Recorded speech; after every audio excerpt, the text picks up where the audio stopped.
Hey there, guys. All right, today we are back. Some more, the Great War. This time we're on to week 8, the beginning of trench warfare. The digging toward the English Channel. Before we dive in, make sure you check out, well, when you're done with the video, make sure you check out the links below in my description box or in my pinned comment. Got a link to my gaming channel here on YouTube and a link to my Twitch channel. Love it if you threw me a follow, hung out in the chat. Now, I feel like there isn't much to say here at the beginning of this video. Kind of know what to expect, don't we? With the, title, Trench Warfare. Let's go ahead and just dive right in. September 18th, 1914. This week, we see the mobile and fast-paced war of the past 6 weeks turning into something never imagined that would prove more sinister and deadly than even the bloodiest battles of the war's beginning. This week began the war in the trenches. Defining marker. I'm Indy Nidell. Welcome to the Great War.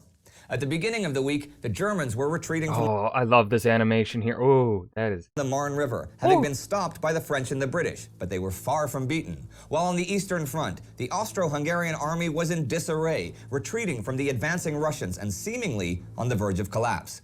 Here's what happened next. On September 13th, there was a meeting in France at General Joseph Joffre's headquarters. Joffre had been in large part responsible for the French disasters of August, but was now getting a lot of credit for the successes of September. The meeting was full of optimism, and what was being discussed was how long it would take to push the Germans back across their own border. Some thought 4 weeks, some thought only 3. Once again, 4 people years. were talking of a war that would be over by Christmas. However, in practical terms, the French were running low on ammunition and were not really able to exploit the German retreat. And though the British were also advancing, they were advancing very slowly. As for the Germans, their brand new chief of staff, Erich Falkenhayn, former Prussian Minister of War, was Falcon. That is a German name. shot in the arm after his predecessor's nervous collapse. Oh. And on September 13th, Oh, no. a bloody month of fighting began as the Germans stopped their retreat on what is one of the best defensive positions in France, the Aisne River. The river itself is about 30 meters wide, with flat, low-lying ground stretching out for nearly 2 kilometers on either side with no possibility of concealment. Then there's suddenly a ridge over 100 meters high that levels off to a plateau.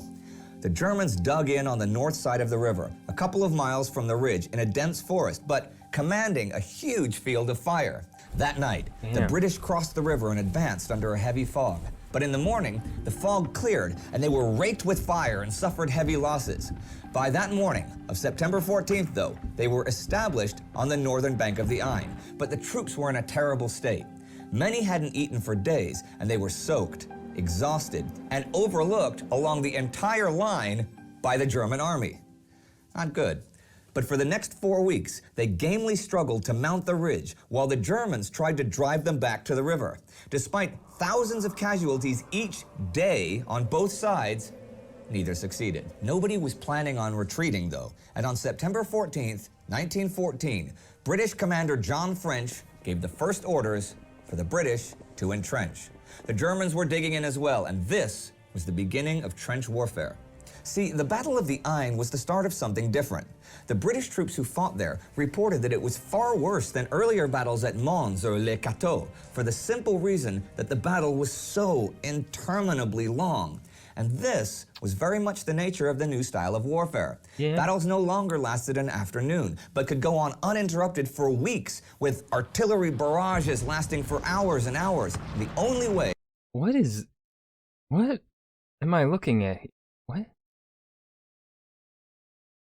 Is this... Huh? Is this some sort of, like, radio communication kind of thing? Or is it, like, to help the artillery figure out where they want to aim and shoot? I have never seen this before. For a man to survive in this war was to make himself invisible, digging himself into the ground. Nobody was really prepared for digging trenches, though. The Germans had spades, which they used to dig small holes for individuals when under artillery fire. But foxholes. The German equipment was all designed to fit German battle plans, which involved a highly mobile war that could be won in a matter of weeks. They did adapt fairly quickly, though, producing things like rifle grenades and converting things like periscopes and flares for trench warfare. Initially, the trenches were not connected in trench lines and were not particularly deep, but they soon became more and more advanced. Frontline troops would live in underground dorms with storehouses that were built into the wall facing the enemy so they couldn't be shelled. There were communication trenches, backup trenches in case of retreat, eventually a whole network across the entire front with enemies that were often only 100 meters apart. Yeah. Commander French... That's the one thing that's like so terrifying about trench warfare is you're not far away from the enemy. You're not. They're pretty close. Described the suddenly new situation on September 16th as a stalemate in our favor. But he realized and said even then that in this war, a spade was as useful as a rifle. But stalemate it was in the West, as the battle raged on day after day for a month. The weather was abysmal, and spirits on both sides were at a low. But think how much lower they may have been had they known that the front at which they were fighting would remain virtually unchanged for the next 4 years. In the East, though, it was there would be, if they had that knowledge in 1914, there would be mass mutinies across the board. anything but a stalemate. By September, the Germans realized they had to do something to save Austria-Hungary's bacon. German General Ludendorff went to visit the Austrian Army Chief of Staff, Konrad von Hotzendorf. Now, Konrad was one of the chief architects of the whole war, though he proved to be a terrible leader. But worse than terrible. Still, he managed to convince Ludendorff that the Austrian army was in such a terrible state because they'd been holding off the Russians so the Germans could tackle the French. Conrad's army was indeed in a terrible state. They'd already lost 500,000 men, 100,000 of them captured, and the army was shutting itself into the fortress of Przemyśl on the slopes of the Carpathians with 120,000 men. Now, you'd think it would have collapsed as all the other fortresses did to modern artillery, but the mud was too thick there for the Russians to get artillery into place. The war in the East, though, was really a logistical catastrophe. The spaces to cover were just so large and communications were so awful. And then the autumn rains came and turned everything to mud. There weren't enough railways, and there were just too many men to supply. In some units, in fact, only the men in the very front had rifles, and you had to wait until someone was killed before you could get one. Oh, no. But they had men. Certainly Russia did. Men by the millions. Yeah. Over in the West, though, one of the main British problems had been that her army was very small compared to those of France or Germany. But Britain had just engaged in one of the most famous advertising campaigns in history. And on September 12th, Britain announced that in only British 6 propaganda. weeks, 478,000 men had volunteered. She had managed to raise an army without any of the mandatory service the Continental armies all used. However, there were some issues with that army.